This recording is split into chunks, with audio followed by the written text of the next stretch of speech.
Je fais cette vidéo pour expliquer un peu, pour vous exposer ma théorie, ok? Oui, j'entends souvent dire que principe de partie double, principe de partie double, principe de partie double. Honnêtement, moi je suis, et je ne cesse de l'exprimer, hein, je suis pas d'avis avec ça, ok? Pour moi, la partie double n'est pas un principe comptable. Je pense que vous serez d'accord avec moi après mon exposé. La partie double est une vérité générale pour moi. Alors, c'est quoi une vérité générale? On va expliquer. OK? Dire que la partie double est un principe comptable, pour moi, c'est rabaisser la partie double au stade de principe comptable. La partie double, c'est le fondement même de la comptabilité. L'élément même pour lequel la comptabilité existe.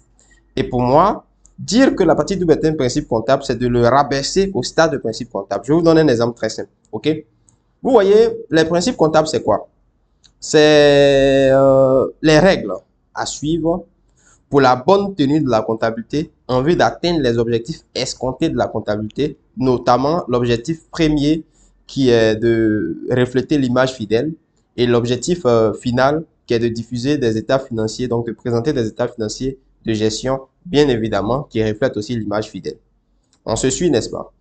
Alors, pour que cette comptabilité-là soit bonne, il faudrait qu'on respecte les principes comptables. Et ces principes comptables-là sont d'ordre de 10 plus 1, avec le 6 quadra révisé. Donc, disons 11 principes comptables, notamment une hypothèse sous-jacente, qui est la continuité d'exploitation, que j'aime bien. Je ferai une vidéo où je vais expliquer principe par principe, ok? 5 postulats comptables et aussi 5 conventions comptables.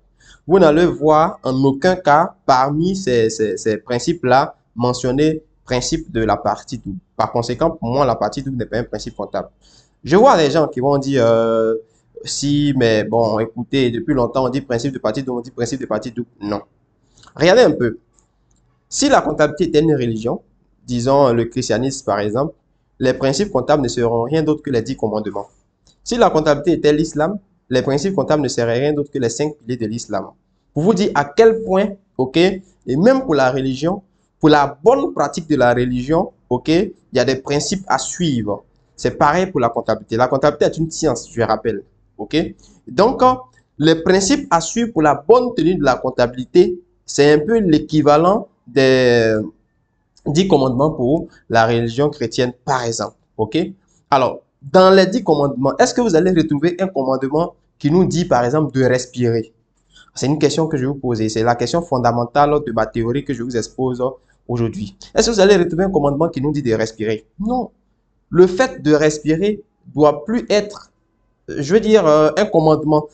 On doit plus nous rappeler de respirer. Pourquoi? Parce que c'est fondamental pour la vie. C'est fondamental pour la vie. Donc, il y a certains éléments qui sont plus obligés d'être rappelés au stade de commandement. C'est de rabaisser même. Imaginez où on disait, par exemple, les 10 commandements du christianisme. Commandement 1, respirer. Non. On dit, par exemple, tu honoreras ton père et ta mère. Mais si je ne respire pas, est-ce que je peux honorer mon père et ma mère? Non.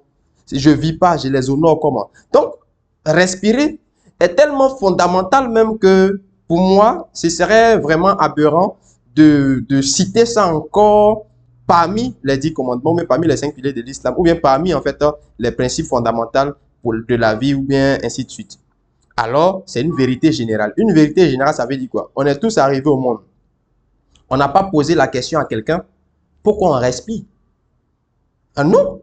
Voilà. Donc, c'est une vérité générale. Ça dit quoi? C'est une vérité qui est admise par tout le monde. Tu poses la question à quelqu'un aujourd'hui, est-ce que respirer, c'est bon? Il va dire, c'est vrai, c'est bien de respirer.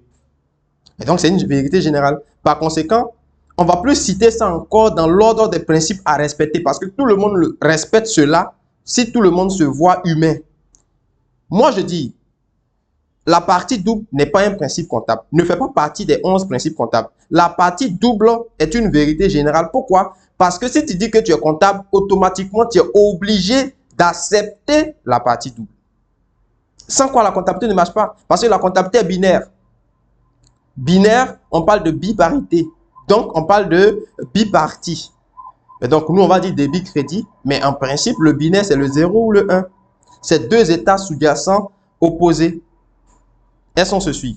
Et donc, quand la comptabilité, j'ai fait un article sur M. Kessé TV Facebook où j'ai expliqué les fondements de la comptabilité. Vous avez vu qu'en réalité, la comptabilité préhistorique telle qu'on la connaît vient depuis l'Égypte.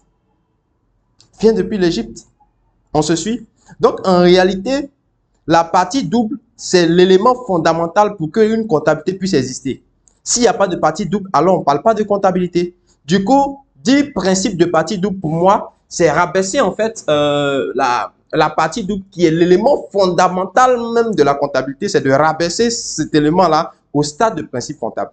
Regardez un peu. Prenons le principe de continuité d'exploitation.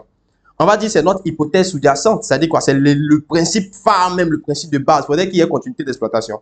Mais s'il n'y a pas partie double, il ne peut pas y avoir continuité d'exploitation. S'il n'y a pas partie double, il ne peut pas y avoir convention de prudence. Il faudrait que la comptabilité existe. Et donc, la partie double, pour moi, je rappelle, c'est ma théorie et je partage, ce n'est pas un principe comptable, je suis désolé. Arrêtons de dire principe de partie double. Je préfère dire partie double simplement parce que ça porte beaucoup à confusion. OK? La partie double n'est pas un principe comptable, c'est une vérité générale pour moi, un élément fondamental pour que la vie comptable même existe, pour que la comptabilité puisse exister. Voilà, donc c'est ce que j'avais voulu ajouter.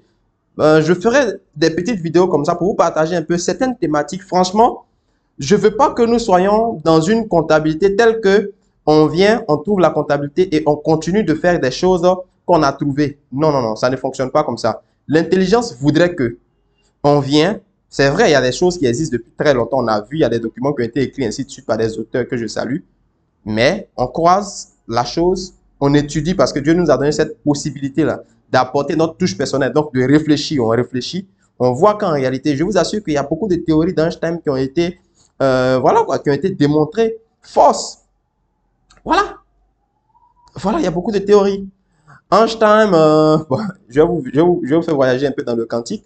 Einstein, par exemple, avec ses théories de la relativité restreinte et puis de la relativité absolue, par exemple, il émettait beaucoup d'hypothèses. Et aujourd'hui, avec le phénomène d'intrication quantique, donc on parle là de mécanique quantique, on s'en rend compte qu'en réalité, ben, Einstein avait tort sur certains points. Voilà. Donc, pour dire quoi? Pour dire que ne soyons pas ceux-là qui vont trouver un système et qui vont se conformer au système sans toutefois voir si le système est bon ou pas. Donc, voici ce que j'avais voulu vous partager. Et je ferai d'autres vidéos pour partager certaines autres de mes théories que je développe au fur et à mesure. Abonnez-vous massivement. Si vous n'êtes pas encore abonné, allez, faites-le maintenant. Faites-le maintenant. Ça encourage et ça nous permet de développer beaucoup plus. Merci, c'était M. Kessé et à très bientôt.